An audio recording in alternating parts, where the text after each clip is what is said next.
All in one coaching Shivri Narayan में आपका स्वागत है।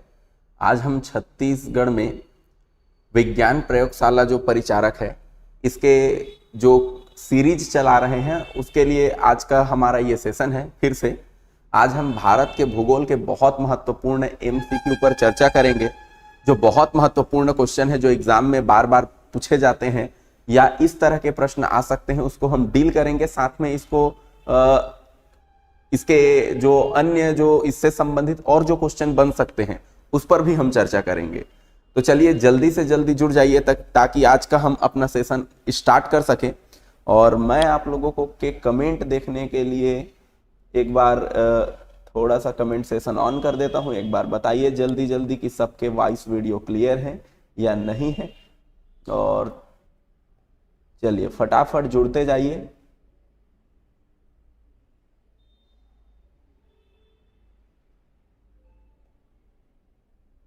ओके चलिए, तो आज का हमारा जो सेशन है वो हम स्टार्ट करते हैं। जल्दी जल्दी जुड़ते जाइए।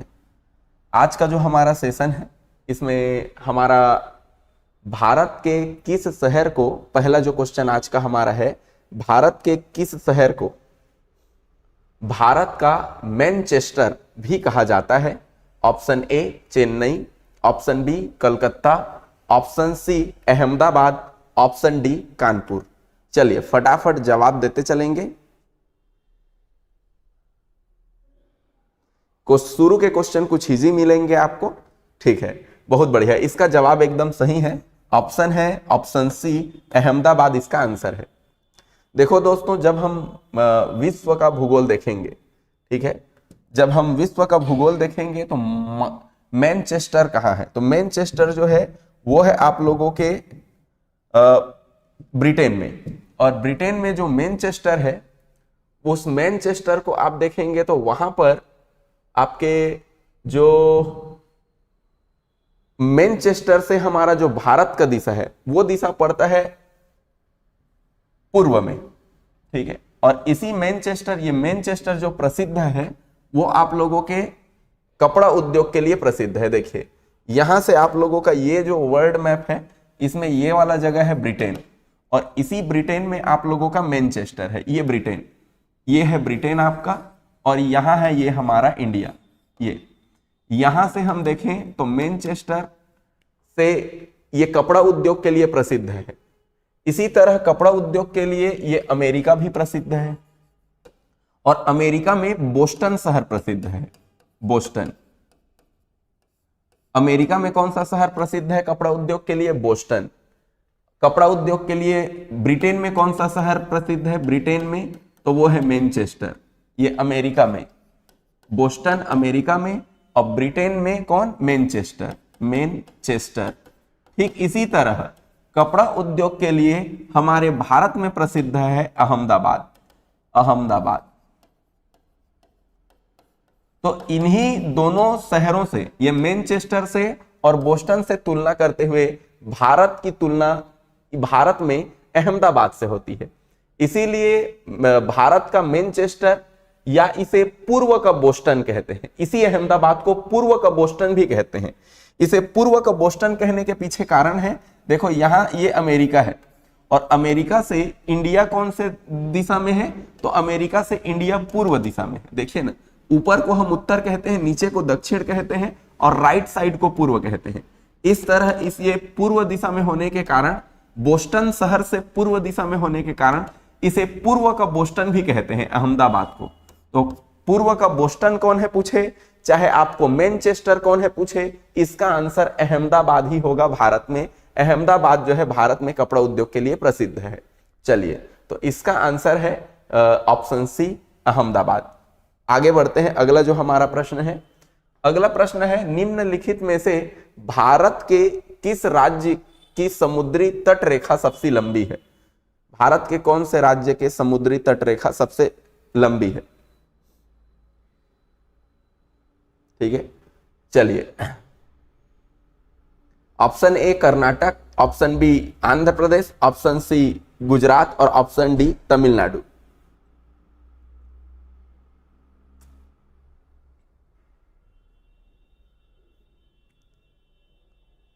चलिए इसका जो आंसर है वो है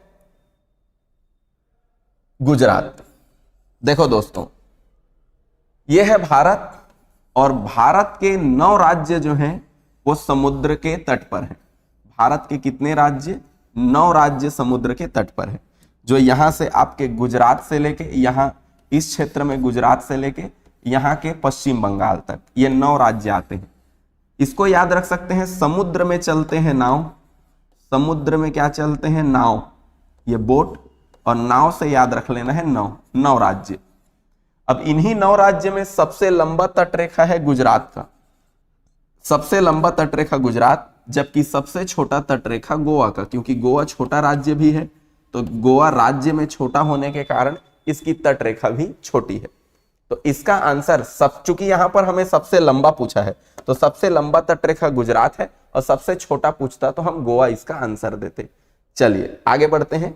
अगला प्रश्न है, निम्न में से किस राज्य की सीमा बांग्लादेश से नहीं मिलती? आप लोगों को कल मैं मैप बनाना सिखाया था, अगर कल का मैप बनाना सीख गए हैं तो आपको ये जो है क्वेश्चन बड़े आसानी से बन जाएंगे।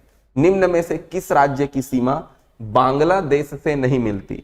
Option A Meghalaya, option B Tripura, option C Manipur, option D Mizoram.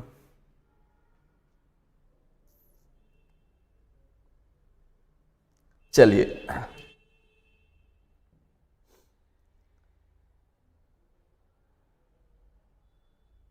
बहुत बढ़िया, ज्यादातर लोगों के जवाब बिल्कुल सही हैं। देखिए अगर हमें मैप बनाना है ये 7 सिस्टर राज्य वालों के, तो हम ये मैप ऐसे बना सकते हैं, ये ऐसे, ये सिक्किम है। अगर आपने मैप बनाना सीख लिया मतलब आपके आधे काम हो जाएंगे। यहां से ऐसे, यहां से ऐसे ये मेघालय है, ये है त्रिपुरा, ये है मिजोरम, और यहीं से ऐसे करके ये है अरुणाचल प्रदेश, और ये। अब देखिए इधर जो है ये पश्चिम बंगाल है, यहां से इधर वाला जो क्षेत्र है ये पश्चिम बंगाल। अब देखिए कल हम लोगों ने सभी राज्यों को देखा था, ये असम है, ये मेघालय है, ये त्रिपुरा है, ये मिजोरम है, ये मणिपुर है, ये नागालैंड है, और ये अरुणाचल प्रदेश है। अब देखिए ये आपका बांग्लादेश कहाँ है? आपका बांग्लादेश जो है वो यहां से यहां है, ऐसे, यहां से यहां, ये बीच वाला हिस्सा ये बांग्लादेश है। अब यहां पर अगर ये बांग्लादेश है, ये मैप बनाना आसान है, बहुत आसान। तो आप यहां देख रहे हैं मेघालय राज्य भी बांग्लादेश से सटा है, त्रिपुरा राज्य तो 3 ओर से घिरा हुआ है, ये 3 ओर से बांग्लादेश से, तो त्रिपुरा राज्य। इधर से मिजोरम ये है, जबकि मणिपुर से टच नहीं है। देखिए मणिपुर से ये टच नहीं है, ये मणिपुर इधर है, इधर तो असम है और ये मिजोरम। तो इसलिए ये ध्यान रखना है, हमारा मणिपुर से जो टच नहीं है वो है, ये मणिपुर से बांग्लादेश टच नहीं है, इसलिए इसका आंसर होगा ऑप्शन सी। देखिए मैप क्लियर रहेगा तो इससे किसी भी तरह के प्रश्न बन सकते हैं, आप बड़े आसानी से इसे बता सकते हैं। चलिए आगे बढ़ते हैं। अगला जो हमारा प्रश्न है, भारत में पूर्वी तट मैदान को किस नाम से जानते हैं? पूर्वी तट, ध्यान रखेंगे दिशा हमेशा, कभी भी आप कोई भी सब्जेक्ट पढ़िए, ऊपर का दिशा उत्तर, नीचे का दिशा दक्षिण, राइट साइड का दिशा पूर्व, लेफ्ट साइड का दिशा होता है पश्चिम। चलिए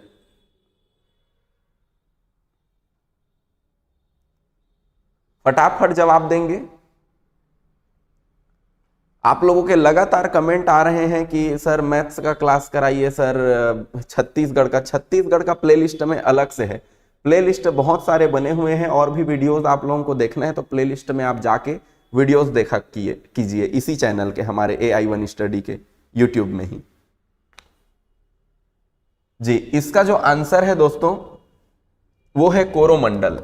देखो जैसे आप लोगों के गांव में तालाब होते हैं तो तालाब के जो घाट होते हैं उन घाटों को आप अलग अलग नाम से जानते हो।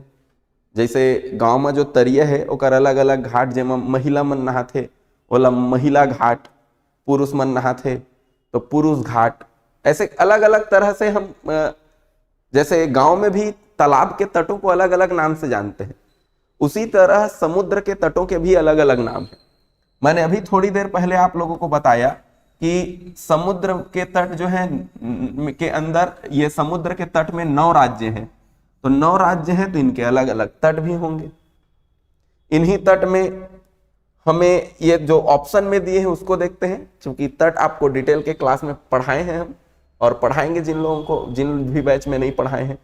तो वो कोंकण तट देखो, ये गोवा में रहते हैं कोंकणी बोली बोलने वाले लोग, और ये कोंकण क्षेत्र गोवा है, इसलिए इसका यहां से यहां तक का जो तट है वो कोंकण तट कहलाता है। गोवा महाराष्ट्र के जो तट होते हैं वो कोंकण तट है। मालाबार तट जो होता है यहां से मालाबार तट, ये केरल वाला तट है, ये केरल का जो तट है वो मालाबार कहलाता है। ये देखिए ना, माला के आकार का, जैसे हम माला पहनते हैं तो ऐसे आकार बनता है ना, ऐसे उसी माला के आकार में ये तट है, ये वाला केवल इतना तक है मालाबार तट। जबकि यहां से ये वाला अगला ऑप्शन जो है वो है कोरोमंडल तट। तो कोरोमंडल तट ये तमिलनाडु का जो तट है यहां से यहां, ये कहलाता है कोरोमंडल, कोरोमंडल। तो अब इस आधार पर देखें तो पूर्व, यहां से देखो दिशा को, इस जगह से, तो पूर्व तट इधर, ये वाले सारे तट कहलाएंगे पूर्वी तट। ये यहां से यहां तक के तट पूर्वी तट कहलाएंगे। अब देखिए पूर्वी तट में कौन सा आपको तट दिख रहा है, तो पूर्वी तट में कोरोमंडल दिख रहा है, और इसलिए इसका आंसर क्या होगा, ऑप्शन बी कोरोमंडल तट। चलिए, हाँ, तमिलनाडु में कोरोमंडल तट। चलिए अगला प्रश्न है हमारा, भारत का एकमात्र शीत मरुस्थल है। Option A Ladakh, option B Chamba, option C Lachen, option D पूर्वी कामेंग।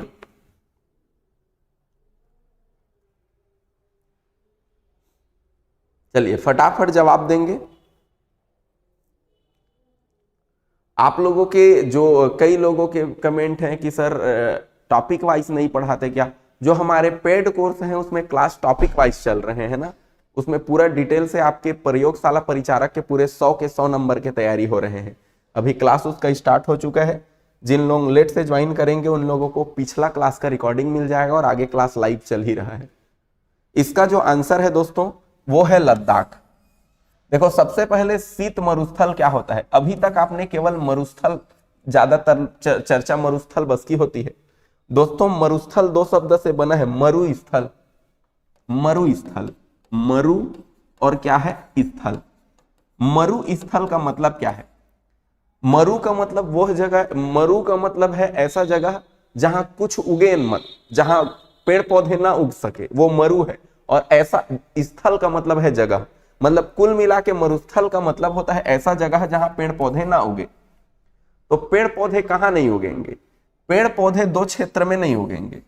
पहला क्षेत्र जहां पर पानी ही ना हो, जहां पानी की बहुत कमी हो, पानी की कमी, पानी की क्या होगी, कमी, जहां पानी की कमी होगी। और दूसरा चीज जहां पानी बहुत ठंड के कारण बर्फ में जम जाएंगे। तो जहां पानी ठंड के कारण किस रूप में जम जाएंगे, बर्फ में, तो बर्फ के ऊपर में भी कभी पेड़ पौधे नहीं उगेंगे। तो अब ये 2 जगह है जहां पर जो मरु स्थल है जहां पेड़ पौधे नहीं उगेंगे। यहां पानी की जहां कमी होती है वह जमीन बन जाती है रेतीली, रेतीली, ठीक है। और जहां पर ठंडी के कारण बर्फ जमे होते हैं वो बन जाते हैं ग्लेशियर, ग्लेशियर, ग्लेशियर, ग्लेशियर मतलब होता है बर्फ का चट्टान, रेतीली जमीन। इसी को ही हम, इसीलिए ध्यान रखना, जो रेतीली जमीन होती है उसे कहते हैं शुष्क मरुस्थल। ये जो रेतीली जमीन है ये वाला जगह कहलाता है शुष्क मरुस्थल, क्योंकि ये गर्मी के कारण, सूखा के कारण पड़ा है। शुष्क मतलब सूखा, शुष्क मरुस्थल, ये गर्मी के कारण मरुस्थल बना है, इसलिए ये शुष्क मरुस्थल है।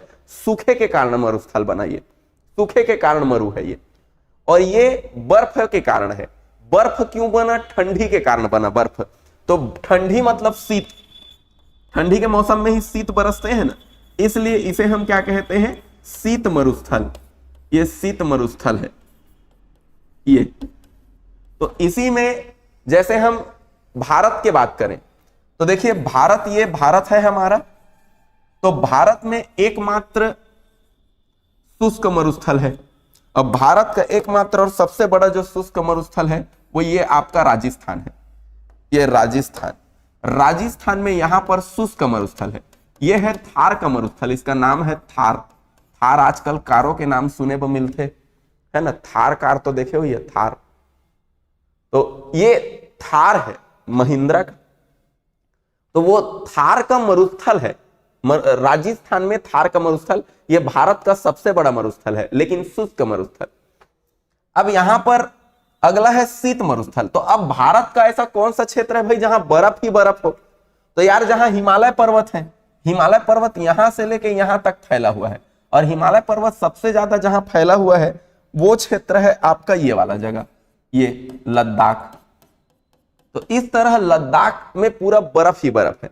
तो इसलिए ये जो लद्दाख का मरुस्थल है, ये लद्दाख का मरुस्थल ये भारत का एकमात्र कौन सा मरुस्थल है? शीत मरुस्थल। ये लद्दाख का ऊपर वाला जो क्षेत्र है, ये आपके अधिक ऊंचाई होने के कारण वहां बर्फ जमे हैं। हिमालय पर्वत को आप जब भी देखते हैं, आप हिमालय पर्वत को कभी हरे भरे नहीं देखते। हिमालय पर्वत पूरा यहां से लेके यहां तक फैला है, अफगानिस्तान, पाकिस्तान, इधर नेपाल, भारत, भूटान, चीन, म्यांमार तक। तो इसको कभी भी आप हरा भरा नहीं देखते, हमेशा सफेद सफेद देखते हो। कहीं भी हिमालय का फोटो देखते हो आप लोग, तो ये वही चीजें हैं दोस्तों, ठीक है। तो ये ध्यान रखना, एकमात्र ठंडा वाला मरुस्थल, शीत मरुस्थल, वो कौन है? वो है लद्दाख, ठीक है। चलिए आगे बढ़ते हैं। अगला है हमारा, निम्न में से कौन सी श्रृंखला कश्मीर घाटी को सिंधु घाटी से अलग करती है? धौलाधर, ग्रेट हिमालय, पीर पंजाल, शिवालिक। कौन सी श्रृंखला है जो कश्मीर घाटी को सिंधु घाटी से अलग करती है? चलिए फटाफट जवाब देंगे।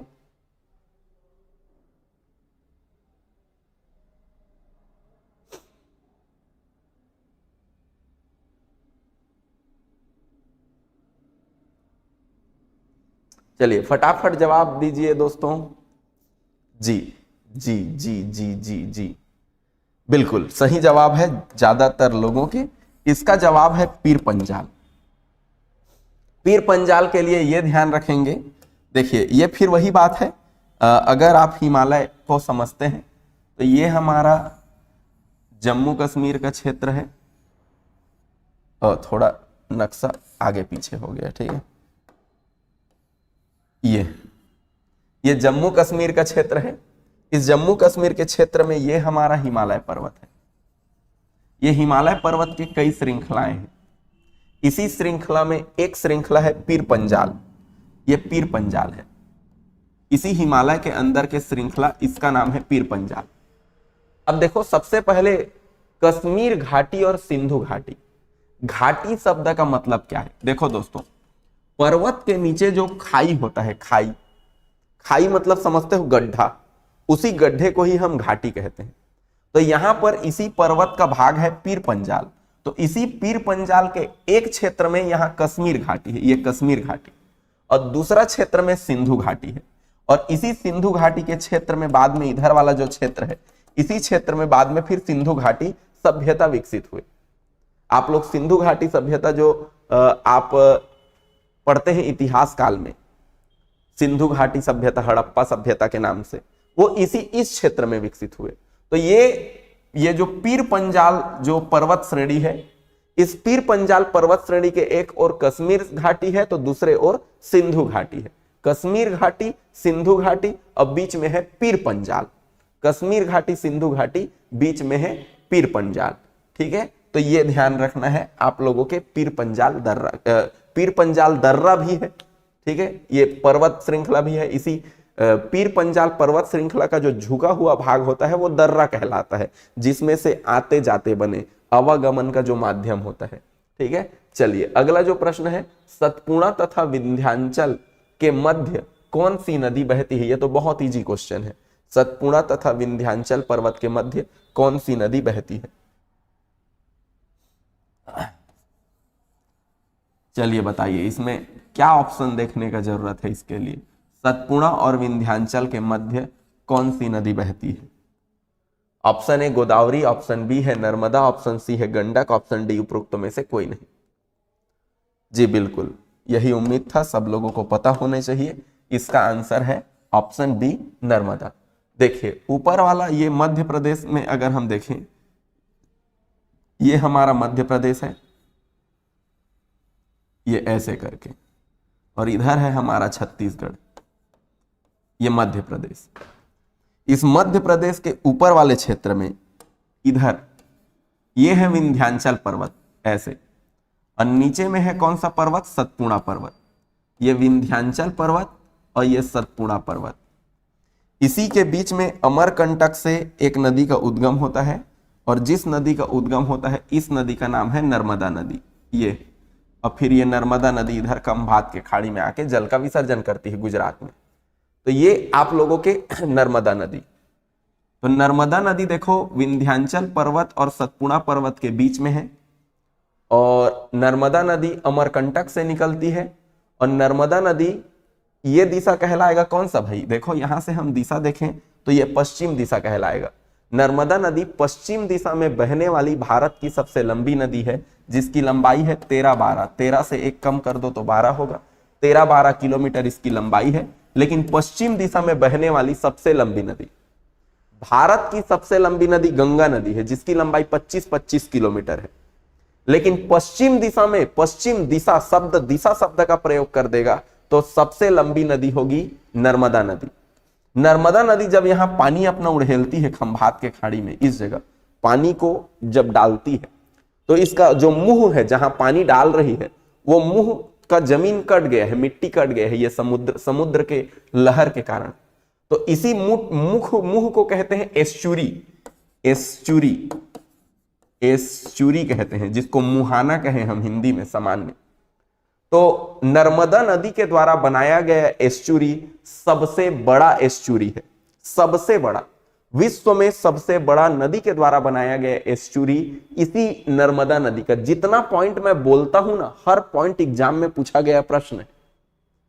साथ में आप लोगों के अलग अलग जो टॉपिक है वो भी मैं कवर कराते जा रहा हूं, तो बड़े ध्यान से इसे सुना करिए, है ना, क्योंकि इतना पूरा डिटेल में सबको कहने, टॉपिक को पढ़ाने का भी मेरे पास टाइम नहीं रहता है। तो मैं कोशिश करता हूं कि जो कम समय मेरे पास है उसमें आप लोगों को ज्यादा से ज्यादा जानकारी दे सकूं, ठीक है, क्योंकि आप लोगों को मैं पहले ही बताया हूं, जैसे ही अभी मेरा क्लास खत्म होगा 2 बजे से मेरा प्रयोगशाला परिचारक का पेड क्लास चालू हो जाता है, लाइव क्लास, तो मुझे वहां भी पढ़ाना है।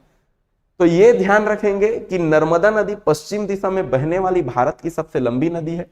दूरी या इसकी लंबाई याद करना आसान है, 13-12, 13 से 1 कम 12, और सबसे बड़ी एस्चुरी नर्मदा नदी बनाती है, यह ध्यान रखना है। अब देखिए अगला हम बढ़ते हैं, आगे बढ़ते हैं। तो अगला है, किस हिमालय चोटी को सागर माथा कहते हैं? देखिए हिमालय के बहुत सारे चोटियां हैं, जिनमें से माउंट एवरेस्ट इसी की चोटी है, नंगा पर्वत भी इसी हिमालय की ही चोटी है, धौलागिरी भी इसी की चोटी है, कंचनजंगा भी इसी की चोटी है, K2 गॉडविन ऑस्टिन भी इसी की चोटी है, बहुत सारी चोटियां हैं। लेकिन हिमालय के इनमें के कौन से चोटी को हम क्या कहते हैं? सागर माथा के नाम से जानते हैं। कौन सी चोटी है? बहुत सुंदर, बहुत जबरदस्त है। आगे बढ़ते हैं, ज्यादातर लोगों के जवाब सही हैं, अब 1-2 लोग तो थोड़े अलग थलग जवाब दे ही रहे हैं। देखिए यहां पर ये जो देश है, यहां पर ये देश है नेपाल, ठीक है, यहां पर ये नेपाल देश है, ये भारत इस जगह में ऐसा है,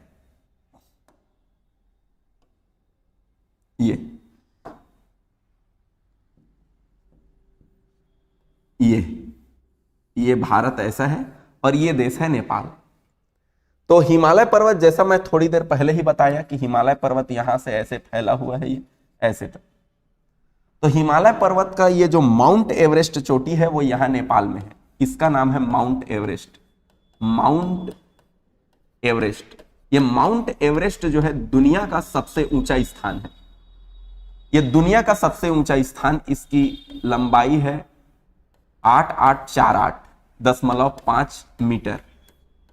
दुनिया का सबसे ऊंचा स्थान ये माउंट एवरेस्ट है, और इसी के कारण दुनिया का सबसे ऊंचा पर्वत हिमालय को कहते हैं। देखो हिमालय पर्वत है, लेकिन पर्वत का जो सबसे ऊंचा जगह होता है उसको कहते हैं चोटी। जैसे ये पर्वत पूरा यहां से यहां तक है और ये वाला जगह ऊंचा है तो इसको हम चोटी कहेंगे। तो जो ऊंचा जगह होता है उसे चोटी कहते हैं। हिमालय दुनिया का सबसे ऊंचा पर्वत और सबसे ऊंची चोटी माउंट एवरेस्ट, और ये माउंट एवरेस्ट नेपाल में है। तो नेपाल के लोग इसे सागर माथा के नाम से जानते हैं। नेपाल के लोग क्या कहते हैं? सागर माथा के नाम से इसे जानते हैं। नेपाल के लोग इसे सागर माथा कहते हैं। हिमालय पर्वत जो है टेक्टोनिक प्लेटों के आपस में टकराने से निर्मित हुआ है, नहीं तो हिमालय पर्वत के स्थान पर टेथिस सागर था पहले। यह प्रश्न 2022 में जो महिला सुपरवाइजर का पेपर हुआ था उसमें पूछा था कि हिमालय पर्वत के स्थान पर क्या था। तो हिमालय पर्वत के स्थान पर पहले टेथिस सागर था। यह भारत पहले इधर अफ्रीका में था और बाद में लाखों करोड़ों साल बाद यहां आके इधर टकराया, तो उसी टकराने से टेथिस सागर के मलबे जो हैं ये ऊपर ऐसे उठने लगे और इस तरह हिमालय पर्वत का निर्माण हुआ। इसलिए हिमालय पर्वत को नवीन श्रेणी कहते हैं, ठीक है। और मोड़दार पर्वत, तो ये ध्यान रखना है, ये माउंट एवरेस्ट इसकी सबसे ऊंची चोटी है जो नेपाल में है और इसी को नेपाल के लोग सागर माथा कहते हैं। तो ये कंफ्यूज नहीं होना। इसका आंसर क्या होगा? Mount Everest. इस हमारे प्रश्न के लिए आंसर होगा माउंट एवरेस्ट। ये तो ऑप्शन ए क्या है? माउंट एवरेस्ट है। चलिए आगे बढ़ते हैं। काराकोरम क्या है? काराकोरम क्या है? ऑप्शन ए मैदान, ऑप्शन बी स्थान, ऑप्शन सी पर्वत, ऑप्शन डी इनमें से कोई नहीं।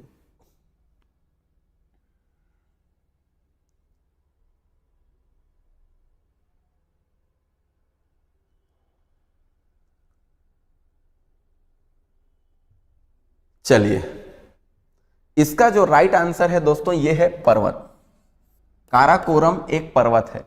अगर पर्वत ऑप्शन में नहीं रहता तो हम दर्रा भी लेते। काराकोरम पर्वत भी है, काराकोरम दर्रा भी है। जैसे पीर पंजाल को पढ़े ना, पर्वत श्रृंखला है कह के, ये भारत की हम बात कर रहे हैं, तो ये भारत के लिए जो हम बात कर रहे हैं, तो यहां से लो, इस बार थोड़ा गड़बड़ हो गया। भारत के लिए जब हम बात कर रहे हैं तो भारत में यहां से भारत में ये वाला जगह जो है ये हिमालय के वैसे तो 4 श्रेणियां हैं, ऐसे करके 4 श्रृंखला है हिमालय के। उन्हीं में से ऊपर पहला जो देखो, हिमालय के 4 श्रृंखलाओं की बात करें तो आप याद रख सकते हो, पहला हिमालय ट्रांस हिमालय, दूसरा हिमालय बृहद हिमालय, तीसरा हिमालय लघु हिमालय, और लघु को ही हम मध्य हिमालय भी कहते हैं, और चौथा हिमालय शिवालिक हिमालय। देखो इसके लिए ट्रिक याद रख सकते हो, टीवी लघु है शिवा का, टीवी लघु है शिवा का। शिवा लोगों ने टीवी लिया, वो टीवी क्या था? लघु था। तो टी से ट्रांस हिमालय, वी से वृहद हिमालय, और लघु से लघु हिमालय, और शिवा से शिवालिक हिमालय। ये लीजिए, लघु से लघु ही रहेगा। तो इसी में ये जो ट्रांस हिमालय इधर का जो हिमालय का हिस्सा है, इधर के हिमालय का हिस्सा, ठीक है, इसी हिस्से में काराकोरम है। काराकोरम जैसे आप लोग पीर पंजाल थोड़ी देर पहले सुने ना, हिमालय का ही हिस्सा पीर पंजाल है, तो वैसे ही ये इसी ट्रांस हिमालय में एक छोटा सा पर्वत श्रृंखला है जिसको हम कहते हैं काराकोरम। तो ये काराकोरम इसी पर्वत श्रृंखला में दर्रा भी है। दर्रा क्या होता है? कोई भी पर्वत के बीच झुका हुआ जो भाग होता है, जैसे ये झुका हुआ भाग है ऐसे, तो इसमें से क्या है, कोई इस पार से उस पार लोग आ जा सकते हैं, इसमें रोड बना रहता है, तो यही झुका हुआ भाग दर्रा कहलाता है। तो इसी काराकोरम में पर्वत भी है, ये काराकोरम पर्वत भी है और काराकोरम दर्रा है। लेकिन ये किसका भाग है? तो ये हिमालय पर्वत के ट्रांस हिमालय का भाग है। हिमालय पर्वत के 4 श्रृंखला है, तो उसी में के ट्रांस हिमालय का भाग है। ये ध्यान रखना। जैसे ये ध्यान रखना यार, एक सर पर्वत के अंदर में पर्वत, मतलब भाई ये चीज ध्यान रखना, जैसे हमारे घर के अंदर में कोई कमरा है और उस कमरा के अंदर में भी कई पूजा कमरा या अन्य कोई कमरा या बाथरूम, आजकल आप लोग देखते हैं ना कि रूम के अंदर में बाथरूम होता है, तो उसी तरह यार पर्वत के अंदर में भी पर्वत है। तो इसमें कंफ्यूज मत होना, ये हिमालय के 4 श्रृंखला के अंदर में ये काराकोरम श्रृंखला वृहद ट्रांस हिमालय के में, तो ये है। अब ये था इसका पॉइंट। चलिए आगे बढ़ते हैं। अगला जो पॉइंट है वो है नाथुला दर्रा भारत के किस राज्य में स्थित है। बड़ा इजी है, नाथुला दर्रा भारत के किस राज्य में स्थित है।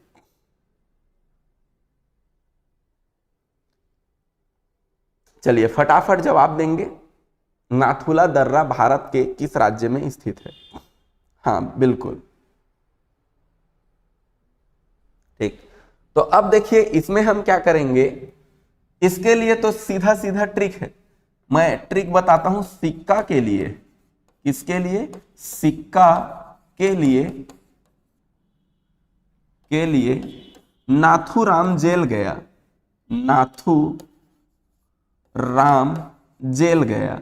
वैसे नाथुराम सिक्का के लिए जेल नहीं गया था, ये गया था गांधी जी के हत्या के कारण, और फिर बाद में इन्हें फांसी हुई। सिक्का के लिए नाथुराम जेल गया, सिक्का के लिए नाथुराम जेल गया। सिक्का से आपको क्या याद रखना है, सिक्किम। सिक्का से आपको क्या याद रखना है, सिक्किम याद रखना है। और नाथुराम से याद रखना है नाथुला दर्रा, और जेल गया से याद रखना है जेलेपला दर्रा। मतलब सिक्किम राज्य में नाथुला दर्रा भी है और जेलेपला दर्रा भी है।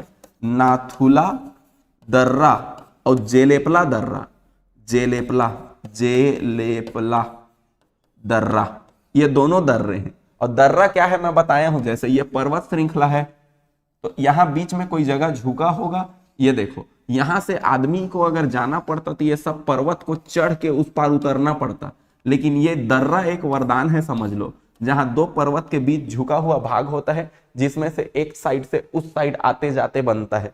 तो यही दर्रा, 2 दर्रा है, नाथुला और जेलेपला। तो ये सिक्किम है, इसका आंसर है ऑप्शन ए सिक्किम। चलिए आगे बढ़ते हैं। अगला प्रश्न है कावेरी नदी जल विवाद है। कावेरी नदी जल विवाद कौन से राज्यों के मध्य है। ऑप्शन है तमिलनाडु, कर्नाटक, केरल के मध्य। ऑप्शन बी है तमिलनाडु व केरल के मध्य। ऑप्शन सी है महाराष्ट्र, कर्नाटक, केरल के मध्य। ऑप्शन डी है उपरोक्त सभी।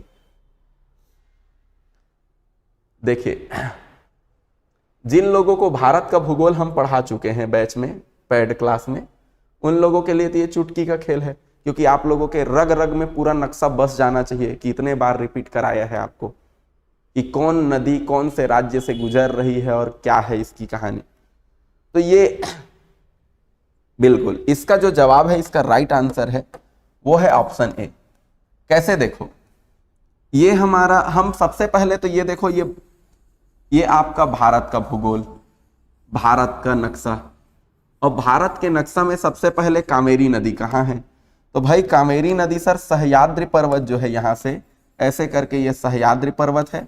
तो इस सह्याद्री पर्वत में यहाँ पर कर्नाटक राज्य है, और कर्नाटक के बगल में यहाँ पर केरल राज्य है, और ये है तमिलनाडु। अब यहाँ पर सर ये सह्याद्री पर्वत है, सह्याद्री। तो यहाँ इस सह्याद्री पर्वत में एक हिस्सा इसका जगह है ब्रह्मगिरी।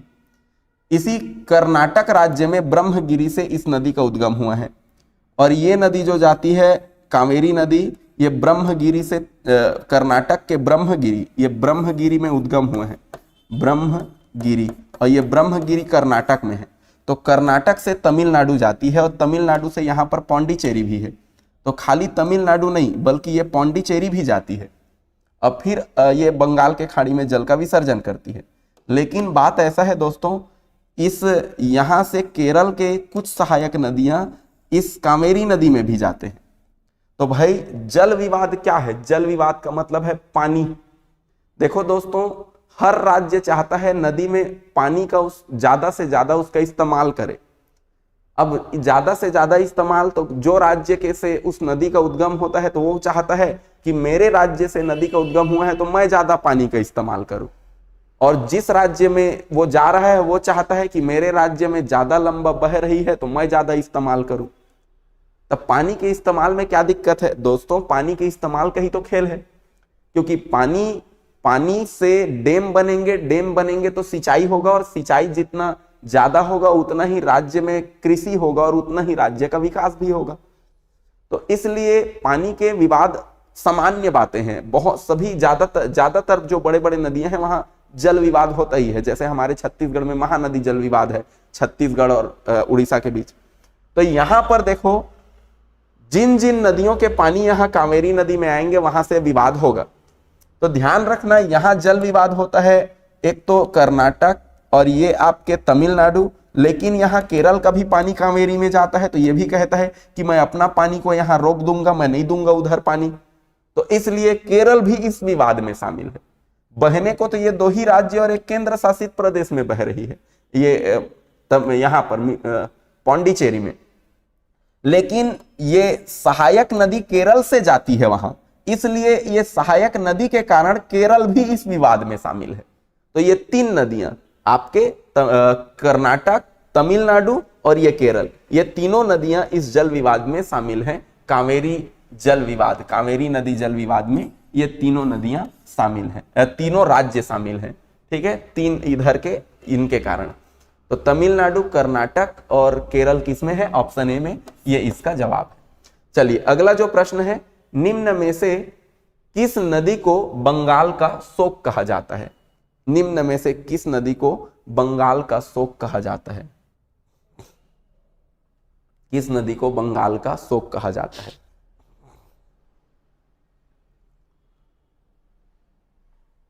बिल्कुल अरे बहुत लोग कोसी नदी लगा रहे हो, गलत है जी, कोसी नदी।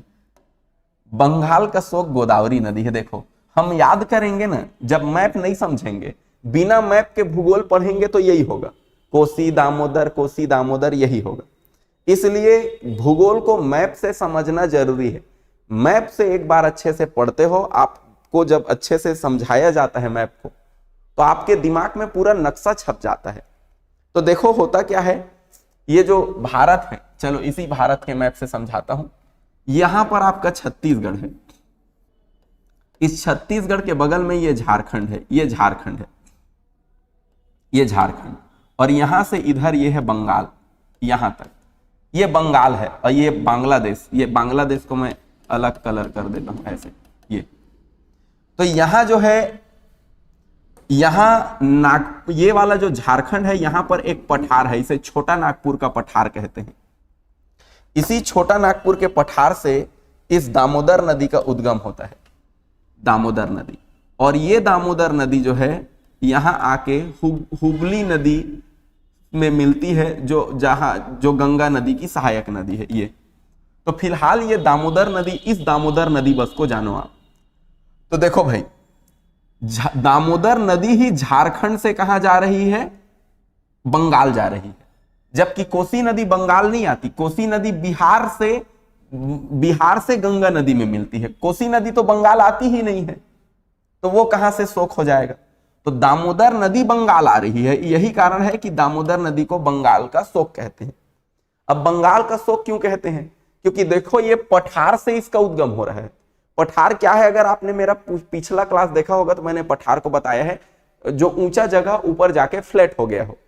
मतलब कुल मिला के ये पठार भी एक तरह का पर्वत ही है। और अगर पर्वत से कोई नदी निकले तो बताइए उसकी गति क्या होगी? पर्वत से ये नदी निकल रही है दामोदर नदी, इसलिए इसकी गति बहुत तेज होती है।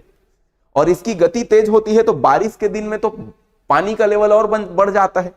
तो अब सोचिए, तेज लेवल में जब पानी बढ़ जाएगा तो उसने हो ही जैसे कि हमन गाड़ी चलाथन और स्पीड ल बहुत ज्यादा रखथन और अचानक कभू मोड़ आ जाते तो का होते? गाड़ी के स्पीड तेज है और अचानक कोनो मोड़ आ गए तो फिर हमन ला मोड़ और नहीं सूझे, फिर सीधा पेल दे जाए आगू में जो आ जाए। तो बस वही स्थिति यहां पर है। मतलब यहां पर क्या करना है, जैसे ही इसकी गति तेज होने के कारण अब नदियां जो है अलग अलग स्थानों पर ऐसे ऐसे घूम मुड़ी हुई होती है। तो जब बहाव तेज होगा और जल स्तर बढ़ जाएगा तो ये मुड़ेगा नहीं, एकदम सीधा बहेगा। तो कई जो जमीन है, किसी के घर है, किसी के खेत है, खलिहान है, इधर बंगाल वालों के सारे खेत खलिहान घर सबको चौपट कर देती है। और यही कारण है ये दामोदर नदी को क्या कहते हैं? बंगाल का शोक। इसी को रोकने के लिए इसी दामोदर नदी पर दामोदर घाटी परियोजना बनाया गया है। तो चलो ये था दामोदर नदी की कहानी। तो दामोदर नदी को बंगाल का शोक कहते हैं, कोसी नदी को बिहार का शोक कहते हैं। ठीक है, अब कैसे याद रखेंगे, कोसी नदी के लिए ट्रिक बता देता हूं फिलहाल, ताकि कभी कंफ्यूजन हो जाए तो चित्र न बनाना पड़े, ट्रिक याद रख लो। देखो, कभी भी हार जाओगे, कभी भी हार जाओगे तो लोग कोसते हैं। देखो ना, अभी टीम इंडिया वर्ल्ड कप का मैच हार गई तो लोग उनको, कई लोग उनको कोस रहे हैं। तो कभी भी हार जाओगे तो लोग कोसते हैं। तो हारने से बिहार और कोसने से कोसी नदी, तो कोसी नदी को बिहार का शोक, ऐसे याद रख लेना। हारने से लोग कोसते हैं, कोसी नदी। साबरमती नदी किस शहर के किनारे, साबर नदी किस के किनारे कौन सी शहर है? साबरमती नदी के किनारे कौन सा शहर है? ठीक है, साबरमती नदी के किनारे कौन सा शहर है, ये आपको बताना है। Option A Mumbai, option B Ahmedabad, option C Hyderabad, option D Vijayawada.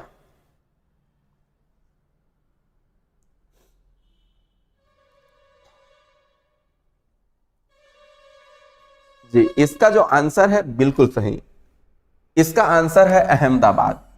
Trick याद रख लेना, सब में क्या होता है? अहम होता है। अहम, अहम मतलब घमंड, अहम। सब से साबरमती, साबरमती, और अहम होने से अहमदाबाद, अहमदाबाद, अहमदाबाद। सब में अहम होता है तो साबरमती, अहमदाबाद, ये ध्यान रखेंगे। चलिए आगे हम देखते हैं।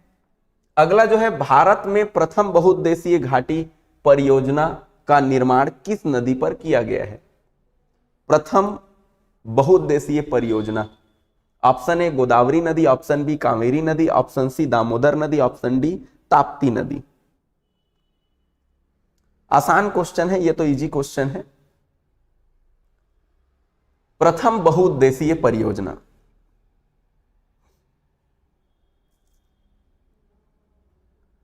इसका भी आंसर है दोस्तों दामोदर नदी। दामोदर, देखो जब भारत आजाद हुआ तो सबसे पहले भारत को जरूरत था भूख मिटाने का। यहां पर मैं बनाया था दामोदर नदी का, ये सबसे भारत को जरूरत था भूख मिटाने का। इसलिए पंचवर्षीय योजना जब चालू होता है, जिन लोग अर्थशास्त्र पढ़ते हैं तो वहां पर हम बताते हैं कि पंचवर्षीय योजना में, प्रथम पंचवर्षीय योजना में कृषि पर जोर दिया गया और उस कृषि पर जोर देने से बड़े बड़े बांध के निर्माण हुए। तो इस तरह यहां पर दामोदर घाटी परियोजना का निर्माण उसी समय हुआ। लेकिन दामोदर घाटी परियोजना का जो निर्माण है 1948 में शुरू हो गया था। इसे प्रथम बहुउद्देशीय क्यों कहते हैं? बहुउद्देशीय का मतलब है जिस बांध को कई उद्देश्य के लिए बनाया जाए। जैसे सिंचाई के बांध बनेगा तो पानी इकट्ठा होगा, तो उससे सिंचाई करेंगे, उसी पानी से बिजली बनाएंगे, उसी पानी से उद्योगों को जल पूर्ति कराएंगे, उसी पानी में नाव का विहार कराएंगे, मनोरंजन कराएंगे। तो ये सारे कई कामों के लिए अगर हम इसका इस्तेमाल करें तो बहुउद्देशीय परियोजना। तो ये जो आप लोग देख रहे हैं यहाँ पर, ये दामोदर नदी जिसको हम बंगाल का शोक कहते हैं, वो प्रथम बहुउद्देशीय परियोजना है। इसका एक उद्देश्य ये भी है कि यहाँ पानी को रोकेंगे तो बंगाल में जो पानी जा रहा है ज्यादा, वो पानी का लेवल कम हो जाएगा, जिससे नुकसान नहीं होगा। तो पानी को रोकना, तो जो पानी को रोकेंगे ना, तो पानी को रोकने से देखो ऊपर का पानी रुकेगा ना, ऊपर में हम बांध में पानी रोकेंगे तो नीचे बंगाल को क्या होगा, पानी कम जाएगा। अब बंगाल को पानी कम जाएगा तो वो नुकसान, जो बाढ़ आ रहा था वो बाढ़ नहीं जाएगा। जैसे आप गति को कम करके मोड़ को मोड़ते हो तो आराम से मुड़ जाता है आपका गाड़ी, और उसी को तेज गति से मोड़ोगे गाड़ी को तो मोड़ने में मुश्किल, तो इसीलिए एक्सीडेंट होता है। तो वैसी दामोदर नदी का पानी हम रोक कर बहाव को कम कर देते हैं, जिससे बंगाल में भी अब पहले के जितना बाढ़ नहीं आता। ठीक है, अगला है, निम्नलिखित में से कौन सा भारत की सबसे बड़ी खारे पानी का झील है?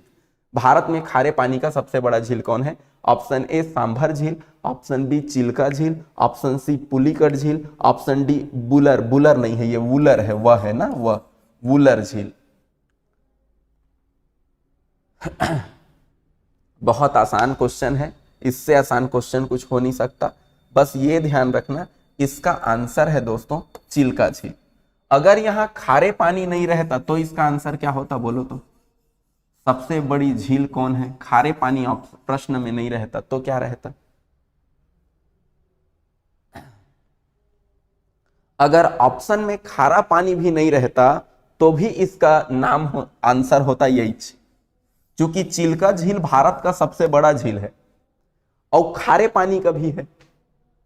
देखो ये उड़ीसा में है। होता क्या है, ये आपका भारत का मैप है और भारत के मैप में यहां पर है आप लोगों के उड़ीसा, ये इस जगह है आपका उड़ीसा, और यहां है बंगाल, ये बंगाल की खाड़ी समुद्र। तो यही समुद्र का पानी जो है ना एक गड्ढे में यहां जाकर इकट्ठा हो जाता है, और ये इतना बड़ा गड्ढा है क्योंकि ये एक तालाब का निर्माण कर लेता है। तालाब मतलब झील। झील जब पढ़ते हैं तो भयंकर आए बाएं सोचते हैं, झील कुछ हो थोड़ी है, तरिया तो है। तो हमार गांव के तरिया ला काबर नहीं पढ़न सर? अच्छा, देश में लाखों तरिया है, कौन कौन तरिया ला पढ़बो, कौन कौन तालाब ला पढ़बो? तो जो कुछ विशेष गुण रखते हैं उसको, तो ये यही झील है चिल्का झील। चिल्का, चीला खाए है जी, चीला रोटी, चिल्का।